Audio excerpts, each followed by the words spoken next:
जय श्री राधे। संत श्री जंगली बाबा की जय।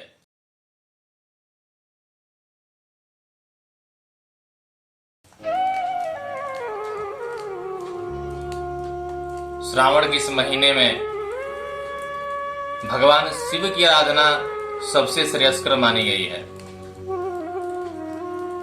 यहां तक कि भगवान शिव साक्षात इस पृथ्वी पर विद्यमान हो जाते हैं।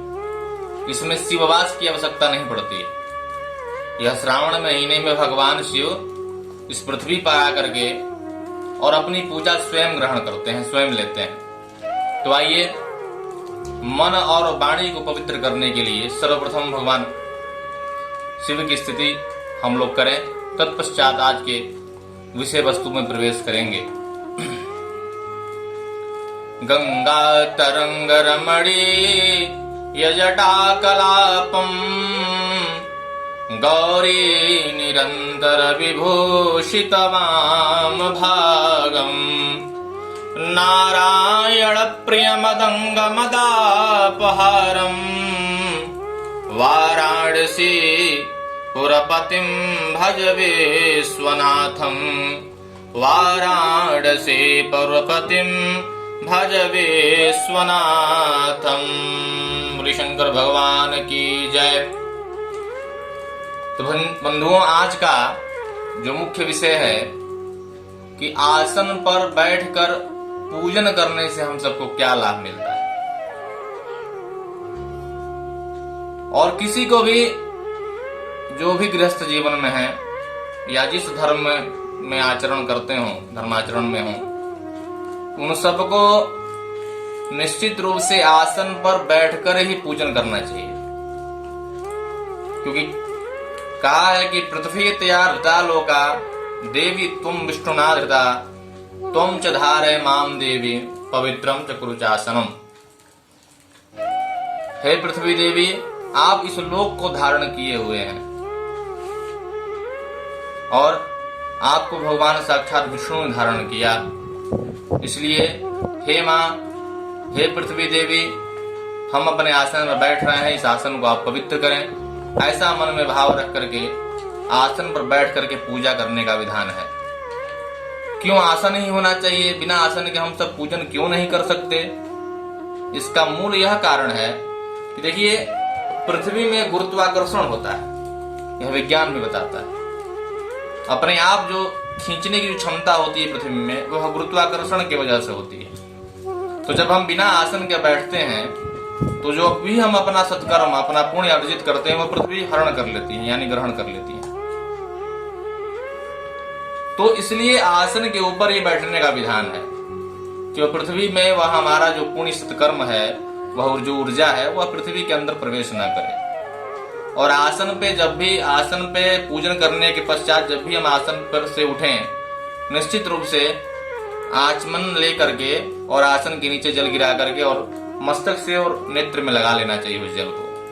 इंद्र कहा कि इंद्र चौरायनम इंद्र चक्रायनम, जो इंद्र रूपी जो देवता हैं, इंद्रराज, वो भी आपके सत्कर्म को हरण कर लेते हैं। इसलिए जब भी उठिए आसन के ऊपर, निश्चित आसन के नीचे जल गिरा करके अपने माथे से लगा लें। यह पूजन का विधान। बिना आसन की पूजा नहीं करनी चाहिए। जो भी आपकी ऊर्जा रहती है, वो समस्त ऊर्जा पृथ्वी हरण कर लेती है।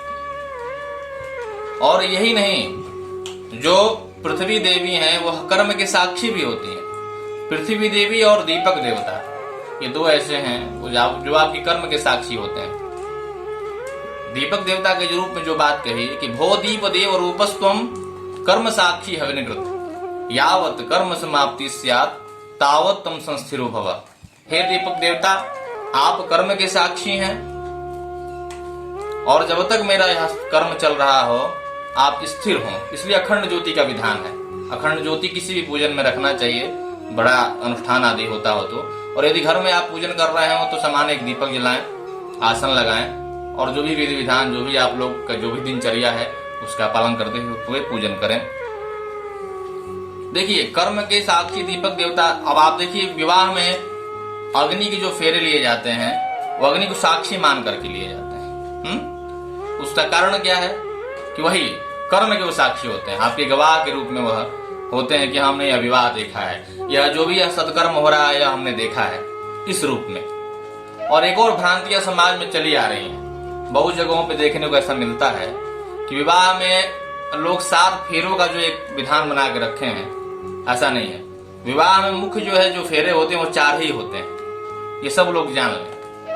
टीवी आदि में बहुत जगहों पे ऐसे देखने को मिलता है कि 7 फेरों का विवाह पंडित जी कराते हैं या जो भी हो, लेकिन मूल क्या है कि धर्म, अर्थ और काम, मोक्ष 4 चीजों के निमित्त वह 4 फेरे होते हैं। तो ये भी जानना आवश्यक है कि विवाह में मुख्य 4 ही फेरे हैं और अग्नि आपके साक्षी हैं, पृथ्वी देवी आपके साक्षी हैं, यह साक्षी के रूप में आप लोगों को आशीर्वाद देते हैं। तो इसलिए मासन पर बैठ के पूजा करने का मुख्य लाभ यह है कि आपकी जो ऊर्जा होती है, जो भी आप मंत्र जाप के माध्यम से अपने मतलब शरीर में जो पुण्य अर्जित करते हैं, वह सब आपके लिए जो है सुरक्षित रहती है, बची रहती है और आप आगे चल करके अच्छे योग और अन्य योनियों में जब जाते हैं तो अच्छी योनि में आप लोग का जन्म होता है, ऐसा शास्त्र कहता है। इस चीज का आप लोग ध्यान दें, पालन करें। धन्यवाद। जय श्री राम।